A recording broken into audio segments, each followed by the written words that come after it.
আগের পার্টে তোমাদের সঙ্গে শেয়ার করেছিলাম কামাখ্যা মন্দিরের অল অ্যাবাউট কী করলাম, কোথায় ঘুরলাম। এইবার মন্দির থেকে বেরিয়ে আশপাশটা ঘুরতে ঘুরতেই বেশ খিদে পেয়ে গিয়েছিল। তো এবার তাই অনেক খোঁজার পর আমরা একটা রেস্টুরেন্ট পেলাম এবং সেখানে এখন আমরা লাঞ্চ করব। ভীষণই খিদে পেয়ে গিয়েছিল, খিদেও পাচ্ছিল, তার সঙ্গে সঙ্গে ঘুমও পাচ্ছিল, কারণ অনেকটা সকালে আমরা বেরিয়েছিলাম। তো তার জন্য অনেকটাই খিদে পেয়ে গেছিলো। তো এখন আমরা সবাই মিলে ডিসাইড করছি যে কে কী খাবো, কার কোনটা খাবার ইচ্ছা।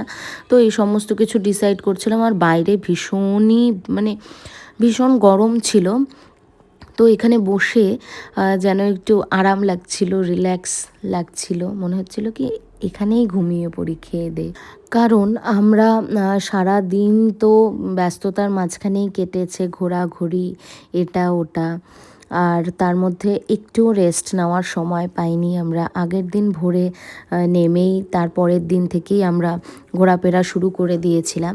তো তার জন্য শরীরটা একটু উইক লাগছিল। যাই হোক, এখানে দেখো খাবার অর্ডার করার পর এখানে খাবার চলে আসলো।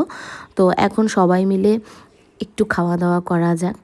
খাবারে আমরা প্রেফার করেছিলাম বাঙালি খাবারই, যেটা সবসময় সবাই খেয়ে থাকো।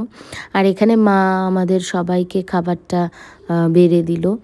আর সারাদিন পর বাঙালির একটু ভাত আর ডাল হলে আর কি লাগে বলো। তো যাই হোক, এইভাবে করেই আমরা একটু এনজয় করি। নেক্সট ভ্লগে তোমাদের সঙ্গে শেয়ার করব যে ফ্যান্সি বাজারে আমরা কি কি করলাম।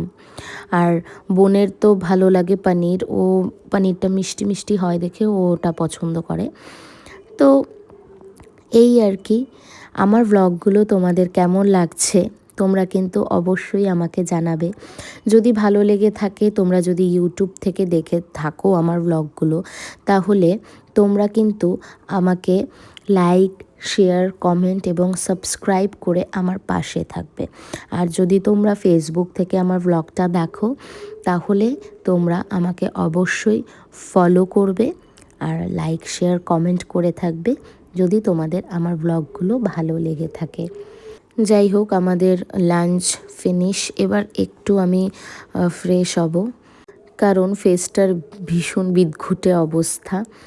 তারপর দেখো আমি একটু ফ্রেশ হয়ে নিলাম। আর গুয়াহাটি এসেছি, আমি ভেবেই রেখেছিলাম আমি এখানে আসলে ফ্যান্সি বাজারটা মাস্ট ভিজিট করবই। তো তার জন্য বেরিয়ে পড়লাম। ওখানে গিয়ে কি করলাম না করলাম পরের ব্লগে কিন্তু সবটা তোমাদের সঙ্গে শেয়ার করব।